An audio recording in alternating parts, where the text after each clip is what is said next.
নমস্কার, আমি সৌম্য। আপনারা দেখছেন ইস্টপোস্ট বাংলা। অবশেষে জয়ের পথে কেনিয়ার জেনজি বা নতুন প্রজন্মের আন্দোলন। ঘটনা কি ঘটেছিল? গত এক সপ্তাহ ধরে বা তারও বেশি কিছু সময় ধরে লাগাতার কেনিয়ার রাজধানী নাইরোবিতে বিক্ষোভ হচ্ছিল। গতকাল মঙ্গলবার হাজার হাজার মানুষ পার্লামেন্ট দখল করে এবং তারা আইএমএফ এর বিরুদ্ধে বিক্ষোভ দেখায়, শুধুমাত্র সরকার নয়। কেন, কি বিষয়, কেন আইএমএফ এর বিরুদ্ধে বিক্ষোভ, তারা কি বলছিল, সেই নিয়ে আমরা আলোচনা করব। তার আগে আপনাদের জানিয়ে রাখি যে আজকে বেলুচিস্তানের যিনি স্বরাষ্ট্রমন্ত্রী, পাকিস্তানের একটি প্রদেশ বেলুচিস্তান, তার যিনি স্বরাষ্ট্রমন্ত্রী জিয়াউল্লাহ লঙ্গাউ কোয়েটায় একটি প্রেস কনফারেন্স করেন। সেখানে তিনি একটি চাঞ্চল্যকর অভিযোগ করেন। অভিযোগটা কি? পাকিস্তানের যে তালিবান আছে সেই তালিবানকে পেছন থেকে সাহায্য করছে ভারতের গুপ্তচর সংস্থা র। বেলুচিস্তানের স্বরাষ্ট্রমন্ত্রীর দাবি যে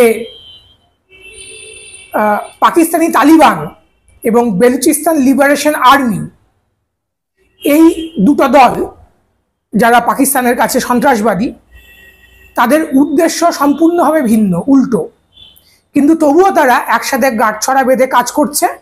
এর পেছনে যার বিনিয়োগ আছে সেটা হচ্ছে ভারতের রয়ের। এবং তিনি বলেছেন যে সম্প্রতি নাসরুল্লাহ ওরফে মৌলভী মনসুর নামে একজন তালিবানি নেতা গ্রেপ্তার হয়েছেন। তিনি নাকি এই তথ্য তাদেরকে দিয়েছেন।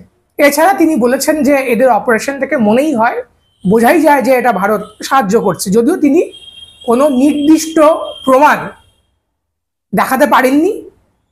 এবং দর্শকদের এটা জানা উচিত, পুলিশ কাস্টাডিতে কারো বয়ান সেটা খুব একটা কোর্টে গ্রাহ্য হয় না বা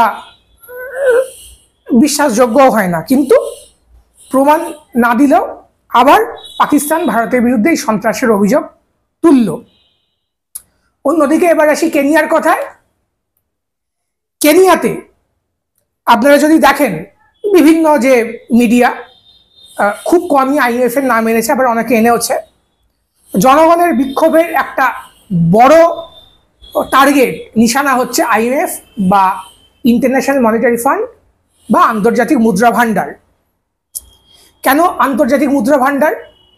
এই আন্তর্জাতিক মুদ্রা ভান্ডার কিন্তু শুধুমাত্র কেনিয়া নয়, ভারতের অর্থনীতিকেও বড় অংশে নিয়ন্ত্রণ করে। এই বিক্ষোভের কারণটা কি? বিক্ষোভের কারণ হচ্ছে কেনিয়া ব্যাপকভাবে ঋণে জর্জরিত, বিদেশি ঋণে। কেনিয়ার $3.5 বিলিয়ন ঋণ আছে আইএমএফ এর কাছে। 1 মিলিয়ন মানে 1-এর পেছনে 6টা শূন্য, 1 বিলিয়ন মানে 1-এর পিছনে 9টা শূন্য। তাহলে কেনিয়ার ঋণ আছে কত? $3.5 বিলিয়ন শুধুমাত্র আইএমএফ এর কাছে। এবং কেনিয়ার যা জিডিপি, এই জিডিপির মধ্যে তার 68% হচ্ছে ঋণ।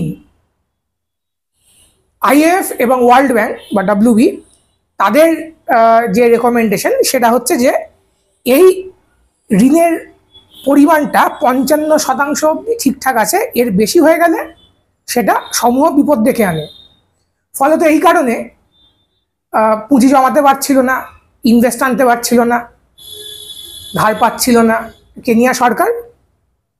তো এই কেনিয়া সরকার এই বছরই জানুয়ারিতে আইএমএফ এর কাছ থেকে লোন পায় $941 মিলিয়ন নতুন করে। এবং এই লোনের জন্য আইএমএফ যে শর্তগুলো দেয়, সেই শর্ত অনুযায়ী, যে শর্ত তারা সবসময় দিয়ে থাকে, সেটা হচ্ছে জনকল্যাণকার খাতে সরকারকে খরচা কমাতে হবে এবং সরকারকে ট্যাক্স বাড়িয়ে জনগণের কাছ থেকে পয়সা উসুল করতে হবে।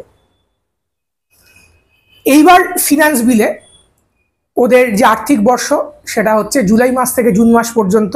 নতুন আর্থিক বর্ষের শুরুতে সরকার ফিনান্স বিল উত্থাপন করে আর অর্থ বিল উত্থাপন করে। এইবারও তাই হচ্ছিল। এবং এইবারের ফিনান্স বিলে সরকারের লক্ষ্য ছিল 2.7 বিলিয়ন ডলারের অতিরিক্ত কর সংগ্রহ, যার মধ্যে দিয়ে সরকারের উদ্দেশ্য ছিল বাজেট ঘাটতি এবং তার যে ঋণ আছে সেটাকে কমিয়ে আনা। এই প্রক্রিয়াটা আজকে নতুন নয়, এটা 80-র দশক থেকে চলছে। আফ্রিকার ঋণের জালে জর্জরিত হয়, সেই ঋণ মেটাবার জন্য তাকে আবার ঋণ নিতে হয় এবং সেই ঋণ মেটাতে গিয়ে জনগণের উপরে আরও দারিদ্র্য চাপিয়ে দিতে হয়। এবং গত বছর যেটা হয়েছিল, এই IMF-এর শর্ত অনুযায়ী জ্বালানি তেলে 16% ভ্যাট চাপাতে হয়েছিল, আরও দ্রব্যমূল্যের দাম বৃদ্ধি হয়েছিল। এবং এই যে জ্বালানি তেলের ওপর দিয়ে কর ধার্য করে, এটা কিন্তু IMF 2011 সালে কেনিয়াকে করতে বাধ্য করেছিল। এবং এই যে IMF-এর ট্যাক্স ছাড়, তার ফলে অতিরিক্ত ট্যাক্স চাপানো এবং সম্পূর্ণ বেসরকারিকরণ, জনকল্যাণকর খাত থেকে ভর্তুকি তুলে নেওয়া, তার ফলে যেটা হয়েছিল যে গত বছর থেকে চিনির দাম বেড়েছে 32%, পেঁয়াজ গাজরের মতো নিত্য প্রয়োজনীয় যে সবজি, তার দাম 50% অতিরিক্ত বেড়ে গেছে। বহু কেনিয়ার নাগরিক জানিয়েছেন বিভিন্ন মিডিয়াকে যে তাদের একবেলা খেতে হচ্ছে, দুবেলা তারা পেট পুরে খেতে পারছে না এত অতিরিক্ত দ্রব্যমূল্য বৃদ্ধির জন্য, এবং এই অতিরিক্ত দ্রব্যমূল্য বৃদ্ধির জন্য অনেকে কাজও পাচ্ছেন না। 70-র দশকের গোড়াতে যখন IMF এতটা শক্তিশালী হয়নি কেনিয়ার অর্থনীতিতে, তখন কেনিয়ার 35% মানুষ ছিল দারিদ্র্যসীমার নিচে। 90-এর দশকের শেষের দিকে এই IMF-এর যখন কন্ট্রোল এলো, তখন সেটা বেড়ে দাঁড়ালো 90-এর দশকের শেষে 50%-এর উপরে। এই একই চিত্র আমরা দেখতে পাবো আফ্রিকার বিভিন্ন দেশে। সুতরাং এইবারে জেনজি নতুন প্রজন্ম তাদের নিজেদের কায়দায় রাস্তায় নেমেছে, বিক্ষোভ দেখিয়েছে। হতাহতের সংখ্যা নির্দিষ্টভাবে কতজন হত হয়েছে জানা যাচ্ছে না, কোথাও বলছে 1, কোথাও বলছে 6, কোথাও বলছে আরও বেশি। এবং এই যে আন্দোলন, এই আন্দোলনের ফলে যেটা দাঁড়ালো সেটা হচ্ছে উইলিয়াম রুটোর সরকার, সে কিন্তু এই যে গতকাল যে বিলটা পাস হয়েছে তার বিরুদ্ধে যে মানুষের বিক্ষোভ, যে হিংসা, সেই হিংসা দমনের জন্য সে যেরকম ব্যবস্থা নিয়েছে, তেমনি মানুষের চাপে পড়ে সে আজকে বিলটা সই করেনি। সম্ভবত সে এবার সেটা প্রত্যাহার করবে। এবার যদি প্রত্যাহার করেও নেয়, প্রথম কথা বিলটা যদি থাকতো তাহলে কেনিয়ার মানুষ বলছে তাদের ঘাড়ে আরও বড় করের বোঝা চাপতো, তারা আরও খেতে পাবে না, তাদের ব্যবসা বাণিজ্য আরও ডুবে যাবে।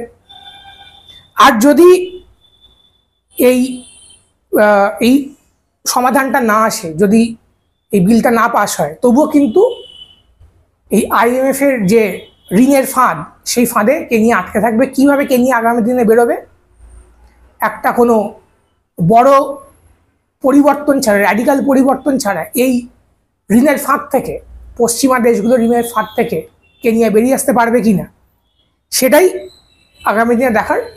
এই নিয়ে আপনাদের কী মতামত অবশ্যই আমাদের জানাবেন। আমাদের চ্যানেলটিকে সাবস্ক্রাইব করবেন, বেল আইকনে প্রেস করবেন, তাহলে আমাদের ভিডিও আপনাকে পৌঁছে যাবে। শুভরাত্রি।